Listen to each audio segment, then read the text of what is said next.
बिस्मिल्लाहिर्रहमानिर्रहीम, अस्सलामुअलैकुम, good morning, welcome to सुबह सवेरे पाकिस्तान। मैं हूं हमजा तारड़ और मैं हूं आपके साथ सैयदा इकरा बुखारी। उम्मीद करते हैं आप सब खैरियत से होंगे। और आज हफ्ते का पहला दिन है तो यकीनन आप लोगों ने कुछ ना कुछ सोचा होगा, कुछ प्लान्स किए होंगे और नींद भी पूरी करके आए होंगे।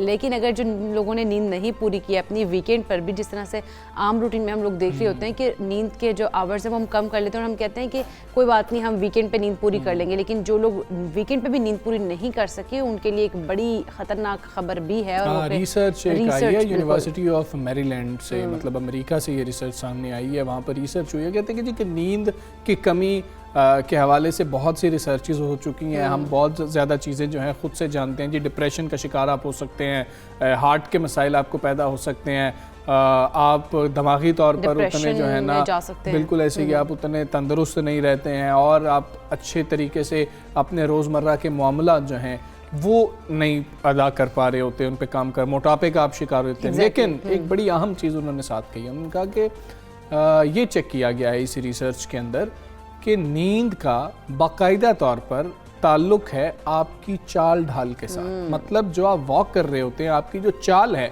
वो तब्दील हो जाती है बिल्कुल अगर आपकी नींद पूरी नहीं होती है और दिमाग को दुरुस्त तरीके से सिग्नल्स नहीं मिल रहे होते हैं, जिसके बाद आपके कदम लड़खड़ा के भी हो सकते हैं कि जी कि अगर आपकी उम्र ज़्यादा है तो अगर आप देख रहे हैं कि जी कि किसी शख्स को मसला है लड़खड़ाने में, तो वो प्रॉब्लम हो सकता है सिर्फ नींद की वजह से ही हो, बाकी फैक्टर्स शायद उतने असरअंदाज ना हो रहे हैं। और नौजवानों के अंदर भी उन्होंने ये कहा है कि ये मसला हो सकता है कि उनकी चाल बिल्कुल बदल सकती है, कंधे झुक सकते हैं, चाल बदल सकती है, तो उससे कई मसले जन्म ले सकते हैं। बिल्कुल। अब नौजवानों पर जैसे समझा रिसर्च में कहा है कि उनके कंधे झुक सकते हैं या उनकी चाल ढाल भी ख़राब हो सकती है। तो इसमें बड़ा सोचने और समझने की बात है कि यहाँ पे थोड़ा सा ब्रेक लें और अब देखें कि आप लोग अपनी नींद क्यों नहीं पूरी कर रहे हैं, और अगर नहीं कर रहे हैं तो उसको करना कितना ज़्यादा इंपॉर्टेंट है आपके लिए, आपकी सेहत के लिए। और ख़ास तौर पर अगर आपकी चाल ढाल तब्दील हो रही है उसमें तो, और यानी कि दिमाग को सिग्नल सही नहीं मिल रहे, तो इसका इट मीन्स कि आपकी हेल्थ किस कदर इफेक्ट हो रही है। अच्छा, बच्चों की रनिंग के हवाले से भी इस पे बात हुई है कि बच्चों के भागने का जो तरीका है या उनका स्टेमिना है वो मुतासिर हो जाता है। 9 से 12 घंटे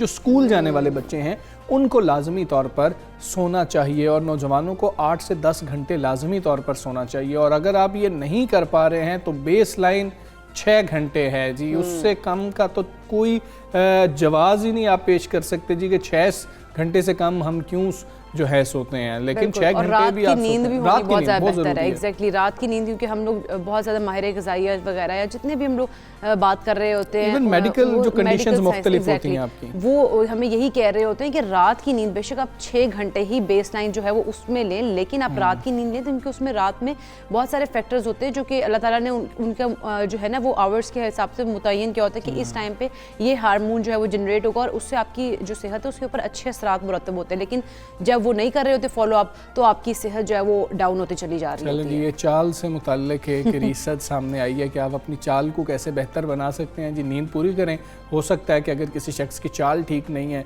तो वो भी बेहतर होना शुरू हो जाए नींद के साथ साथ। हमने बात करनी है, बड़ा अहम मामला है हमारे नज़दीक, तो बहुत अहम मामला है ये कि एक इंस्टाग्राम पोस्ट सामने आती है और उसमें एक शख्स हैं जो पोस्ट कर देते हैं, तस्वीर उसमें लगाते हैं और वो तस्वीर जो है वो बाबर आज़म की फ़ैमिली की होती है। और वो जब उस पर लिखते हैं एक तवील सी हम कह लें कि एक नसर लिखी जाती है उसके ऊपर के बाबर आज़म के जो पाकिस्तान टीम के कप्तान हैं उनके हवाले से, उनकी फ़ैमिली के हवाले से कि जी कि मैं कुछ चीज़ें खोलना चाहता हूँ आप लोगों के सामने। वो ये है कि जिस वक्त पाकिस्तान और भारत का मैच हो रहा था और फिर हमने उस शख्स की वीडियो भी देखी थी रोते हुए जो कि बाबर आज़म के वालिद साहब हैं, उन्होंने ये लिखा कि जिस वक्त ये मैच हो रहा था उस वक्त बाबर आज़म की वालिदा वेंटिलेटर पर थी, उनकी सर्जरी हुई थी और उसके बाद वो अस्पताल में दाखिल थी और मुझे होना तो वहाँ पर चाहिए था, लेकिन मैं यहाँ पर इसलिए था कि बाबर को हौसला देने वाला कोई तो मौजूद अच्छा, हो, तो हमजा मैं बाबर बिल्कुल के साथ उन्होंने ये कहा था कि जैसे कि उनकी वालिदा ने कहा था कि बाबर को जो है हौसला देने के लिए आप वहाँ जाएं, स्टेडियम में खुद जाएं और जाकर उसको हौसला दें, मतलब उन्होंने अपनी भी फिक्र नहीं की थी। और उस टाइम मतलब सिचुएशन ये थी कि बाबर आजम और जिस तरह से इंडिया के खिलाफ मैच खेल रहे थे, क्या शानदार और क्या ज़बरदस्त उन्होंने इनिंग्स खेली थी। और यकीनन अप्रिशिएट करना चाहिए अपने हीरोज़ को, उनको बहुत ज़्यादा तनकीद नहीं करना चाहिए, क्योंकि हम लोग बहुत ज़्यादा अब हम तनकीद कर रहे होते हैं। थोड़ा सा ये करते हैं कि सिचुएशन को बदल देते हैं। अगर पाकिस्तान भारत से हार गया होता तो क्या कोई अंडरस्टैंड करता कि पता नहीं हमारे जो खिलाड़ी हैं उनकी फैमिलीज में क्या प्रॉब्लम्स चल रही हैं दिमागी तौर पर। ठीक है, उनकी जिम्मेदारी अगर हम कहेंगे जी कि आपकी जॉब है, आप अपनी जॉब बेहतर तरीके से करते हैं, लेकिन आप अपने आप को उस जगह पर रखें कि आप बेहतर तरीके से परफॉर्म कर पाते हैं अगर थोड़ा सा भी आपके घर में कोई मसला हो तो। ये तो पॉजिटिव था सब कुछ। तो जिस वक्त ये पोस्ट आ गई तो उसके बाद बाबर आजम को बहुत ज़्यादा सराहा गया, उनकी तारीफ भी की गई। लेकिन जब हालात कुछ मुख्तलिफ हों, क्या तब हम ये बात अंडरस्टैंड करते हैं? नहीं करते हैं। इससे बाबर आजम के अलावा भी हमें अपनी ज़ाती ज़िंदगियों में क्या सबक मिलता है कि हम दूसरे की पोजीशन अंडरस्टैंड करने की कोशिश भी करते हैं, या हम सिर्फ उसी ऐनक से देखते रहते हैं जिससे हमें नज़र आ रहा होता है उसके जो कर्ब हैं, उसके जो अगले शख्स के मसाइल हैं, ना हम वो देख पाते हैं ना ही हम उनको समझ पाते हैं। तो ये बहुत इंपॉर्टेंट चीज़ है जिसको समझना है, जिस पे आज बात भी होनी है। बिल्कुल, इसको समझने की बहुत ज़्यादा ज़रूरत है, क्योंकि अगर हम देखें कि बाबर आजम की अगर हम बात करें, वो अपने बेहतरीन खेल की वजह से पूरी दुनिया में क्या पूरी कौम के दिल जो है वो जीत चुके हैं। मगर वतन से वालेहाना मोहब्बत के बाइस भी बाबर आजम जो है लोगों के दिलों में बसने लगे हैं। और पूरी कौम जो है T20 वर्ल्ड कप के तीनों मैचेस में ग्रीन शर्ट्स की शानदार कामयाबियों का जश्न भी मना रही है। मगर किसी को भी खबर नहीं थी कि वो किस तकलीफ से गुजर रहे हैं, किस कर्ब से गुजर रहे हैं, क्योंकि उनकी वालिदा मतलब हॉस्पिटलाइज थी। एक सिचुएशन ऐसी हो अगर मतलब वो इंसान कैसे परफॉर्म हम कहते हैं कि कर सकता है सही तरीके से, बेहतर तरीके से, लेकिन बाबर आजम ने परफॉर्म करके दिखाया और वाकई में उन्होंने दिल में जगह बनाई है पाकिस्तानियों के, ना सिर्फ बल्कि दुनिया भर में जितने भी पाकिस्तानी मुकीम हैं उन सब। बिल्कुल ऐसे ही है। हमने दूसरी मतलब के जो इसका रुख है उस पर बात करनी है कि अगर सिचुएशन और होती, नतीजे और होते, तो फिर क्या हम ये बातें अंडरस्टैंड कर रहे होते? हमारे रवैये क्या होते? क्या हम दूसरे के हालात को समझ सकते हैं, अपने आप को दूसरे की जगह पे रख सकते हैं? इतनी जुर्रत हम कर सकते हैं, इतनी हमारे अंदर हिम्मत है? इतना देखा जाए तो क्या हम समझते हैं कि यार अगर हमारे साथ मसला होता है तो दूसरे के साथ भी मसला हो सकता है? बात करेंगे। हमारे साथ मौजूद हैं प्रोफेसर डॉक्टर जावेद इकबाल साहब। अस्सलाम वालेकुम, गुड मॉर्निंग प्रोफेसर साहब। ये जो पूरी एक एपिसोड है, ये पूरा एक वाक़या हमारे सामने आया, अच्छा पॉजिटिव हालात थे इसलिए हमने इसको पॉजिटिवली ही लिया है, लेकिन इससे हमें सीखने को क्या मिलता है? देखिए, आपने तो उसका एक दूसरा पहलू बताया है ना। मुझे तो सीखने से इसमें जो सीखने वाली बात है वो ये नजर आई है कि एक साइंटिफिक फैक्ट है कि 7 साल की उम्र के अंदर अगर हम वालदैन के साथ बच्चों के रिलेशनशिप बहुत स्ट्रॉन्ग हों और वालदैन बच्चों के पसंदीदा शख्सियत हों, तो बच्चों के रोल मॉडल डिटरमिन करने में बहुत ज्यादा मदद मिलती है। मैं दूसरी बात की तरफ भी जिक्र करता हूं, मगर मेरे नजदीक ये बात बहुत अहम है। हमें साइंसी स्टडी ने और जो पेरेंटिंग के एक्सपर्ट्स हैं उन्होंने ये बात बताई है कि जब बच्चे की उम्र 8-9 साल तक होती है, उस पीरियड के अंदर बच्चे के आइडियल उसके माँ बाप होते हैं। बच्चे को ये लगता है कि दुनिया में सबसे कीमती, सबसे अहम जो शख्सियात हैं वो मेरी अम्मी और मेरे अब्बू हैं। इस दौरान में अगर बच्चे के साथ माँ बाप का रिलेशनशिप स्ट्रॉन्ग हो जाए और वो बच्चे के पसंदीदा शख्सियात हो जाएं, तो बच्चे को अपना हीरो, अपना रोल मॉडल डिटरमिन करने में आसानी होती है और वो सारी जिंदगी यही करता रहता है। और बाबर आजम के बारे में एक तस्वीर भी आई है जिनके उनके वालिद साहब ने मोटरसाइकिल पे उनको बिठाया हुआ था। और ये देखिए, ये बात हम सब के लिए सबक है। अनफॉर्चुनेटली हम अपने बच्चों के साथ बहुत ज्यादती करते हैं जब 7-8 साल के अंदर वालदैन इस किस्म की हरकतें, सॉरी मैं हरकतों का लफ्ज बोल रहा हूँ, करना शुरू कर देते हैं जिससे वो तरबियत के नाम पर बच्चों के पसंदीदा नहीं रहते। मैं आपको एक बहुत अहम बात बताना चाहता हूँ, बच्चों के अंदर रिस्पेक्ट करने का सेंटर डेवलप नहीं हुआ होता। बच्चे को ये लफ्ज कि मैं किसी की रिस्पेक्ट करूं, बड़े की रिस्पेक्ट करूं, ये बात 11 साल से पहले समझ में नहीं आ सकती। बच्चे के अंदर सिर्फ एक सेंटर होता है कि क्या मुझे पसंद है, क्या मुझे नहीं पसंद, मैं किससे मोहब्बत करूं, मैं किससे नहीं मोहब्बत करूं। अज़ा वालदैन के जिम्मे ये बात है कि 10 से 11 साल की उम्र तक बच्चे को सजा, जजा, मारपीट, डांट डपट बिल्कुल नहीं करें। इस दौरान के अंदर बच्चे के अंदर सजा, वैल्यू सिस्टम, सही गलत का इसके समझने का सेंटर ही डेवलप नहीं हुआ होता। मेरा ख्याल कि बाबर आजम के वालिद के साथ उसके रिलेशनशिप की हिस्ट्री में ये समझ में आता है कि 7-8 साल की उम्र तक उन्होंने अपने बच्चे के पसंदीदा शख्स बनने के लिए हर वो काम किया जिसके नतीजे में बाबर आजम ने एक रोल मॉडल और आइडियल बनाया और इस मकाम पर पहुंचे।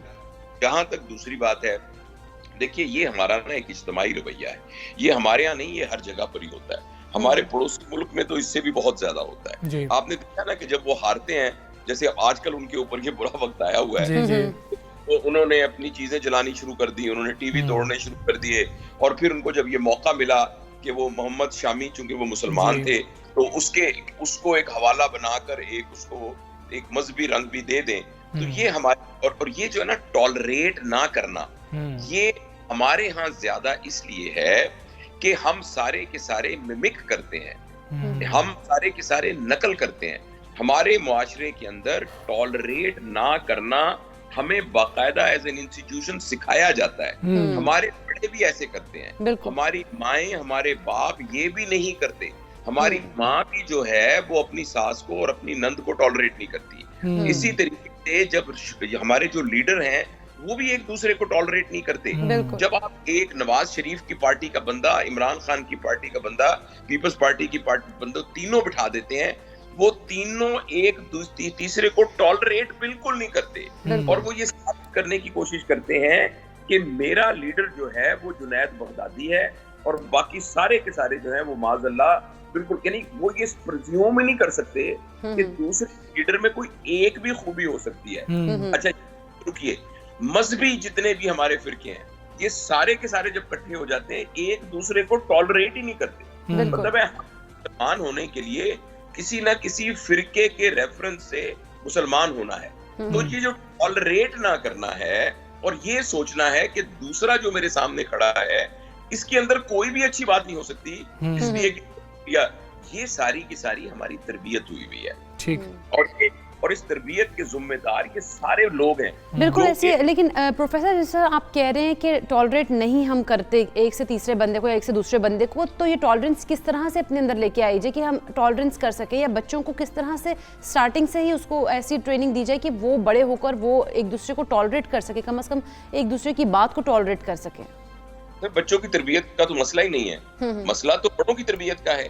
बच्चे तो प्रोडक्ट हैं आपका। ये जो हमारे ज़हन में एक बात आ गई ना, हम अपने बच्चों को अच्छा बच्चा कैसे बनाएं, हम अपने बच्चों को अच्छा बच्चा कैसे बना सकते हैं जबकि हम बड़े अच्छे नहीं हैं। देखिए ये बच्चे हमें नजर आ रहे हैं ना, जो हमें अच्छे बच्चे नहीं नजर आ रहे हैं, ये इसलिए नजर है कि पिछले 30-40 साल में हम बड़े अच्छे नहीं। तो अगर आपने अच्छे बच्चे बनाने हैं तो वो तमाम लोग जो पोटेंशियल वालिदैन बनने वाले हैं उनकी तरबियत कीजिए, उनको साइंस समझाइए, उनको ये समझाइए कि टॉलरेंट कैसे सिखाना है। ये जो बच्चे हमने टॉलरेंट बना दिए हैं, इनको तो बर्दाश्त करना पड़ेगा, और ये तो माशरे में जो कुछ फसाद मचाएंगे, आपके सामने फसाद मचा रहे हैं। तो ये तो आपने एक दीवार बनानी थी, उस दीवार के नीचे की जो बुनियाद की ईंटें रखनी थी वो आपने 2 ईंटें टेढ़ी रखी हुई है। अब जब 3 मंजिला इमारत बन गई, आप कहते हैं ये पीसा का मीनार क्यों बन गया, ये टेढ़ी दीवार क्यों बन गई है। अब क्या करें, टेढ़ी आपने बुनियादी गलत रखी है। तो मुझे बताइए, जो बच्चे उस मिजाज के अंदर डेवलप हुए हैं कि घर के अंदर कोई टॉलरेट नहीं करता था, स्कूलों के अंदर लॉबियां बनी हुई थी, कोई टॉलरेट नहीं करता था, जिस दफ्तर में काम करते थे वहां लॉबियां बनी हुई थी, जो हम मजहबी रहनुमा है उनकी लॉबियां बनी हुई हैं, जो सरकार है उनकी लॉबियां बनी हुई हैं। ऐसे आप एक बच्चे को कह रहे हैं कि ये बच्चे को क्या सिखाएं कि वो सीधा बन जाए। अब हम बात कर सकते हैं मुस्तकबिल के बारे में, और ये शोर बहुत अरसे से बहुत सारे लोग मचा रहे हैं। मैं भी अब ये सोचता हूँ कि ये बात मैं हर घर में जाके बता सकूं, हर स्कूल में और मैं तो ये जो बड़ी उम्र के लोग हैं ना, मुझे ये तो कंक्रीट हैं, ये तो पत्थर की, इनको नहीं मोल्ड किया जा सकता। ये गुंदा हुआ आटा है ना, जिसको आप मोल्ड कर सकते हैं। ये हैं हमारे स्कूलों के बच्चे, हमारे कॉलेजेस के बच्चे, इनके ऊपर मेहनत करनी चाहिए, इनको बताना चाहिए भाई जो बड़ी गलतियां हो गई हैं, आपने आने वाली नस्ल को टॉलरेंस सिखानी है, और उसकी एक पूरी साइंस है। टॉलरेंस सिखाने के लिए आपको ये थोड़ी कि आपके घर में बच्चा पैदा हो गया, आपने जिस तरह एक रैंडम तरीके से वो पल रहा है, वो पढ़ना शुरू हो गया तो वो एक टॉलरेंट इंसान बन जाएगा। आपको उस पर मेहनत करनी पड़ेगी। आप एक बिल्ली का बच्चा घर ले आए तो उसको खाने के लिए कि उसकी टॉयलेट ट्रेनिंग क्या है और उसने हर जगह आप खाना नहीं करना और खाना किस वक्त खाना है उसके लिए मेहनत करनी पड़ती है, तो इंसान को सिखाना थोड़ी होगा।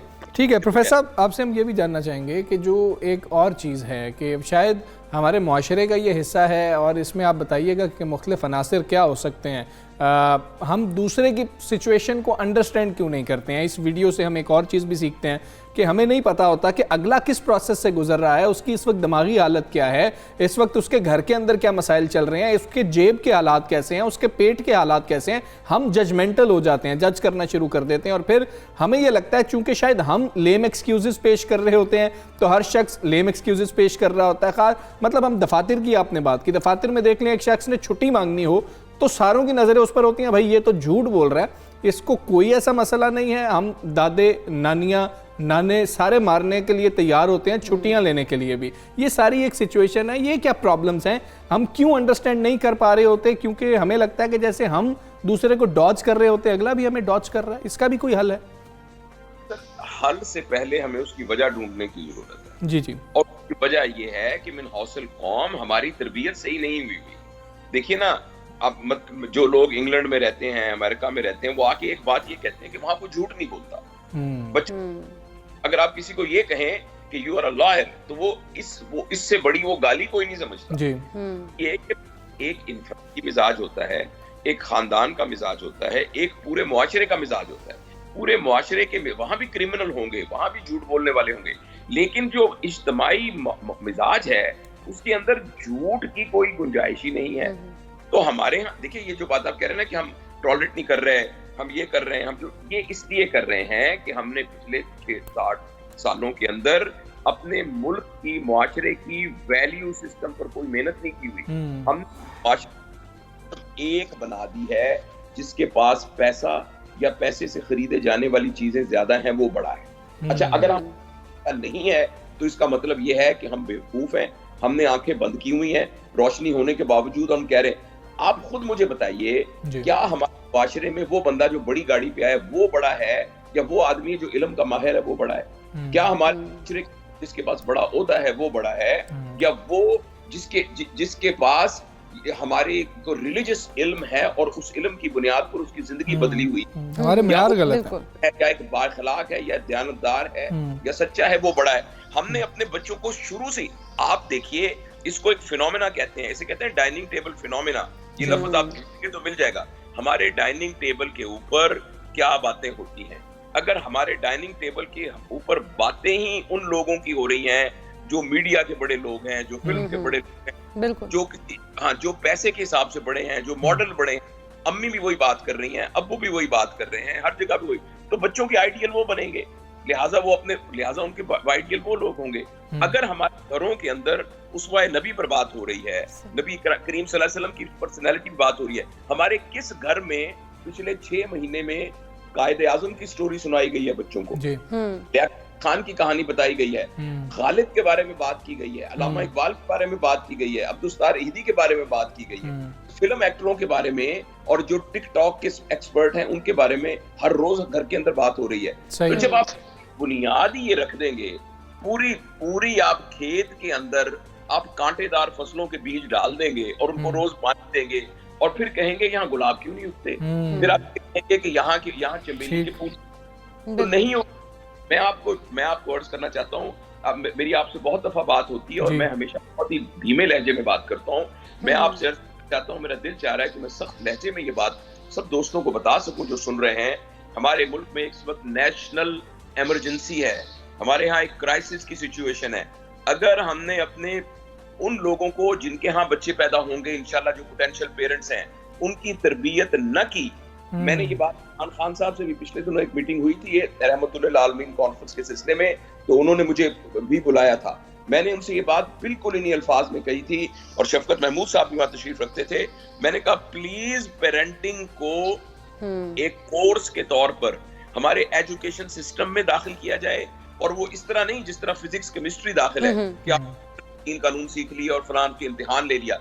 इस तरीके से सीखा जाए कि ये हमारी सेकंड नेचर बन जाए। इसके लिए कीजिए, एक्सपर्ट्स को पकड़ के बताइए अदरवाइज हमारी एज अ नेशन हम डिस्ट्रक्शन की तरफ जा रहे हैं। हमारे दरमियान मुआशरे के अंदर जो ग्लू है, जिस ग्लू की बुनियाद पर मुझे आपकी इज्जत, आपकी जान और माल उतनी ही अजीज हो जितनी मुझे अपनी इज्जत और जान, वो ग्लू और कनेक्शन मेरे और आपके दरमियान खत्म हो रहा है। और उसको दोबारा से थिक करने के लिए हमें बहुत साइंटिफिकली अपने बच्चों के तरबियत के निजाम के ऊपर हुकूमती सतह पर, इंफरादी सतह पर मेहनत करनी पड़ेगी। बिल्कुल ठीक है प्रोफेसर साहब, बहुत शुक्रिया आपका। सुबह सवेरे पास से आप बात कर रहे थे और बहुत ज़्यादा ज़रूरत है, और तरबियत करना बड़ा अहम पहलू है। अगर देखें, वो बिल्कुल दुरुस्त कह रहे हैं, पोटेंशियल पेरेंट्स का उन्होंने जिक्र किया है प्रोफेसर साहब ने, कि अगर उनको पता ही नहीं है और वो अपनी बुनियाद दुरुस्त नहीं है तो अगली नस्ल की बुनियाद कैसे दुरुस्त हो सकती है? बिल्कुल ऐसे ही है कि पहले अपनी बुनियाद आप ठीक करें ताकि अगली नस्ल जो है उसकी बुनियाद खुद ब खुद आपको देखते हुए ही बेहतरी की तरफ जाएगी। जिस तरह से उन्होंने कहा कि पेरेंट्स अगर अच्छे कर रहे होंगे काम तो बच्चे भी फिर अच्छे होंगे, ऐसे बच्चे अच्छे नहीं बनाए जा सकते। हाँ जी, और बराहे करम दूसरों को जज करना छोड़ दें, हालात देखें, और आपके अगर हीरोज अच्छा परफॉर्म नहीं कर पा रहे हैं तो एक पहलू है, चले उनको अंडरस्टैंड तो करें कि उनके एक छोटी सी वैसे एग्जांपल के तौर पर ये स्टोरी थी कि एग्जांपल हमने वो उस वीडियो को लिया कि अगर ये सारी चीज़ें मतलब वैसे तो पॉजिटिविटी की तरफ जा रही थी, लेकिन अगर उसमें पॉजिटिविटी थोड़ी सी भी ना होती या हम मैच हार जाते खुदा ना खासा, तो फिर हमारे रवैये ये सोचें कि अगर ये मैच पाकिस्तान भारत से और न्यूजीलैंड से हार गया होता, फिर बाबर आजम के वालिद साहब की ये पोस्ट आ रही होती, तो फिर हम लोग क्या रिएक्ट कर रहे होते? हम तो शायद ये कह रहे होते कि अब ये बहाने बना रहे हैं, अपने बेटे को बचाने की कोशिश करें। ये हमारा उमूमी रवैया है और ये आम लोगों के बारे में। अब बाबर आजम से तो हमारी शायद कितने पाकिस्तानी हैं, कभी बात ही नहीं आपकी हो सकेगी, हमारी बात ही नहीं हो सकेगी। जो आपके इर्द गिर्द के लोग हैं, हमारा मैसेज ये है कि उनको जज करना छोड़ दें, उनके मसाइल को समझने की कोशिश करें कि शायद जो वो मसला आपको बता रहे हैं तो वो दुरुस्त होगा, और अगर वो नहीं बता रहे तो शायद उनको कोई प्रॉब्लम होगा।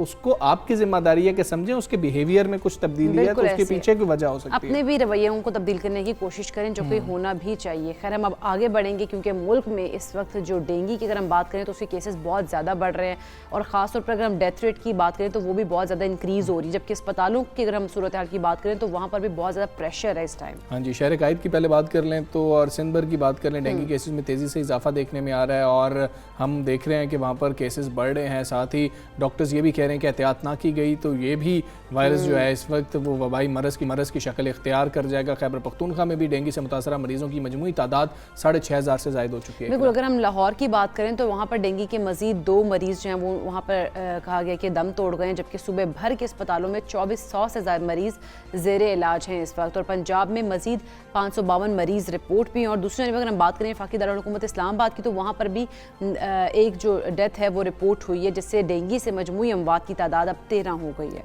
इसी सारी सूरत हाल के ऊपर बात करेंगे। डॉक्टर जवाद असगर राना साहब हमारे साथ हैं। डॉक्टर साहब अस्सलाम वालेकुम, गुड मॉर्निंग। डॉक्टर साहब, हमने देखा कि डेंगू की जो लहर आई इस दफ़ा, ये खांसी जो थी शिद्दत से आई, और अभी भी कुछ हालात बेहतर नहीं हैं। आप क्या देख रहे हैं कि क्या कुछ तब्दीली आ रही है? जिस तरह से टेम्परेचर भी नीचे जा रहा है, ख़ास तौर पे हम वफाकी दारुल हुकूमत की बात करें तो वहाँ पर रातें तो बहुत ठंडी हो गई हैं, उससे भी फ़र्क पड़ा है या अभी हमें मज़ीद कंट्रोल करने की इसको ज़रूरत है?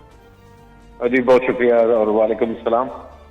देखिए, ये जो नवंबर का महीना अब शुरू हुआ है, ये क्योंकि जो हमारे नॉर्दर्न एरियाज हैं या इवन इंक्लूडिंग इस्लामाबाद, यहाँ पे सर्दी बढ़नी शुरू हो जाती है, तो ये मच्छर के लिए थोड़ी सी मुश्किल होती है। सर्वाइव तो वो करता है इस टेम्परेचर के अंदर, क्योंकि वो 25 से लेके 32 तक तो बहुत अच्छे तरीके से समझिए कि काटता है और सर्वाइव करता है। जब 25 से कम हो जाता है, 15 तक टेम्परेचर आता है, रात को हो जाए किसी वक्त, तो उसके वो सर्वाइव तो करता है लेकिन उसके लिए जरा मुश्किल हो जाता है, स्लो हो जाता है। लेकिन वो जब 15 से गिरता है हमारा टेम्परेचर, उस वक्त वो समझिए कि मच्छर खत्म होता है और वो ये डेंगू का जोर टूटता है। तो वो जो हमारे ऐसे शहर हैं जहाँ पे टेम्परेचर ड्रॉप होने शुरू हो गए हैं रात को, वहाँ पे हमें इसका रिलीफ मिलेगा। लेकिन जो शहर है हमारे लाहौर है या कराची है, जहाँ पे टेम्परेचर अभी इस तरह इतना ड्रॉप नहीं हो रहा, वहाँ अभी हमें थोड़े चंद हफ्ते मजीद हमें डेंगू का मुकाबला करना पड़ेगा। बिल्कुल डॉक्टर साहब, ने लाहौर की बात की, अगर लाहौर में हम देखें तो डेंगू के अभी भी हम देख रहे हैं कि सैकड़ों मरीज रोजाना की बुनियादों पर आ रहे हैं। क्या हमने कमी कहाँ पे कोताही कर दी है कि डेंगू के जो मतलब मरीज हैं या उसकी जो तादाद है पेशेंट्स की, वो कम नहीं हो पा रही है, और कहाँ पर हमने जो है इसको काबू पाने में नाकामी की है? देखिए, डेंगू का जो कंट्रोल हमने करना होता है वो वक्त से पहले करना होता है, वो बिल्कुल। इसके सीजन आने से पहले करना होता है। तो जब वो और मेरा ख्याल है उसमें कुछ कमियां रह गई हैं इस साल, और जब केसेस बढ़ गए हैं तब भी हमें थोड़ा सा, हम बहुत सारा काम फिर भी कर सकते हैं, लेकिन अनफॉर्चुनेटली वो होता एटलीस्ट मुझे नजर नहीं आया। हो सकता है हो रहा हो, लेकिन डेंगू पे जिस तरह पिछले सालों में फोकस होता था गवर्नमेंट का, स्पेशली लाहौर के अंदर, वो इस साल मुझे नजर नहीं आया। तो ये एक लेसन भी है हमारे लिए कि ये ना समझिए कि पिछले साल कम आए थे डेंगू के केस, तो इस साल भी कम आएंगे। इसका वैसे भी तकरीबन 2 साल 3 साल के बाद ये अपना जोरदार तरीके के साथ डेंगू आता है। तो हमारे लिए ये जरूरी होता है गवर्नमेंट लेवल पे कि हम इंश्योर करें कि जो इसको कंट्रोल करने के स्टेप्स 6 महीने पहले 4 महीने पहले लेने होते हैं वो हम बाकायदगी के साथ ले रहे हैं, फुली फोर्स के साथ ले रही हैं, नहीं तो ये हर साल सर उठाएगा। ठीक है डॉक्टर साहब, एक ये भी जवाब पेश किया जा रहा था कि इस दफ़ा स्प्रे इसलिए भी वैसे नहीं किए गए क्योंकि स्प्रे से बहरहाल कुछ सांस की जो है तकलीफ हो सकती है जब स्प्रे किया जा रहा था, तो कोविड भी था, तो ये फैसला किया गया कि हम टारगेट करेंगे कि किन इलाकों में जाके सिर्फ स्प्रे करना है ताकि सारी जगहों पर ना किया जाए। वैसे ही सांस के मसाइल कोविड के अंदर हो रहे होते हैं, ये जवाब दुरुस्त है? नहीं, मेरा ख्याल से ये दुरुस्त नहीं है, क्योंकि इसका जो स्प्रे है जो ज्यादा इफेक्टिव है घरों के अंदर हम करते हैं, और जब घरों के अंदर आप करते हैं तो आप जाहिर है घर वाले आउटडोर आ जाते हैं, उनको कहते हैं कि आप 2-3 घंटे तक अंदर ना जाएं। तो ये कहना कि जी कि इस कोविड की वजह से हम स्प्रे नहीं कर सके, वो मेरे नजदीक कोई अच्छा एक्सक्यूज नहीं है। आप ये कह सकते हैं कि हमारी तवज्जो कोविड पे थी, हमारे रिसोर्सेज कोविड के अंदर इस्तेमाल हो गए, तो इस वजह से हम नहीं कर सके, तो ये तो मेरे नजदीक एक्सेप्टेबल होगा, लेकिन ये नहीं कि किसी सांस की ख्याली तकलीफ की वजह से हमने स्प्रे नहीं किया। अच्छा डॉक्टर साहब, बहुत ज़्यादा इस टाइम जो हम देख रहे हैं कि जिस तरह मौसम चेंज हो रहा था तो लोगों को वैसे भी टेम्परेचर जिसमें मौसमी बुखार कह रहे होते हैं, तो मौसमी बुखार और डेंगू भी है, तो इन दोनों में फ़र्क कैसे किया जाए? क्योंकि जब हम डॉक्टर के पास जाते हैं मौसमी बुखार में भी और सिम्टम्स कुछ हमारे मिलते जुलते हो रहे होते तो वो फिर काफ़ी ज़्यादा टेस्ट लिख देते हैं, मलेरिया का भी लिख देते हैं, टाइफाइड का भी लिख देते हैं, डेंगू का भी, लेकिन हर कोई टेस्ट अफोर्ड भी नहीं कर पा रहा तो इसमें हम तफरीक कैसे कर सकते हैं? देखिए, बहुत सारी अलामत तो आपस में मिलती जुलती हैं, लेकिन डेंगू के अंदर लोगों को खासतौर पे जिसमें ज्यादा दर्द होती है, शदीद होती है, आंखों में दर्द होती है, और अगर खुदा ना खास्ता किसी को मसूड़ों से या कहीं से भी कोई भी हल्का सा ब्लीड हो तो ये खतरे की निशानी होती है और आपको चले जाना चाहिए। इसके अंदर दूसरा जो पेट में दर्द होती है बाज़ लोगों के अंदर, तो ये सारी डेंगू की चंद बड़े अलामत हैं। जो मौसमी बुखार आजकल हो रहा है उसमें हल्की जुकाम, खांसी, गला खराब जब मौसम चेंज होता है तो वो होते हैं, तो इस वजह से वो थोड़ा सा डिफरेंशिएट हमें कर लेना चाहिए। दूसरी बात, जो डॉक्टर्स के पास आप जाए तो आपकी हिस्ट्री की बेस के ऊपर आपको चेक करके भी थोड़ा बहुत बता सकते हैं कि ये डेंगू है और ये आपका वो नहीं है या मौसमी बुखार है। ठीक है डॉक्टर साहब, बहुत शुक्रिया आपका। सुबह सवेरे पाकिस्तान से आप डॉक्टर से रुजू करना बहुत ज़्यादा ज़रूरी है, और अगर आपको डेंगू खुदा न खास्ता हो रहा है तो फिर आपको रिपोर्ट करना भी ज़रूरी है, क्योंकि प्लेटलेट्स गिर रहे होते हैं तो वो बड़े ख़तरनाक भी हो सकते हैं। आप वो खुद से ये मत कहिए कि हम इसको काबू पा लेंगे, इलाज कर लेंगे, जी आज गिरे हैं तो कल खुद ही ऊपर चले जाएंगे। ठीक है, जल्दी से गिरते हैं, जल्दी से ऊपर भी जाते हैं, लेकिन उसके लिए इलाज भी बहुत ज़्यादा ज़रूरी है, डॉक्टर से रुजू करना बहुत ज़्यादा ज़रूरी है। हमें ब्रेक लेते हैं, ब्रेक में वापस आते हैं। Stay with us.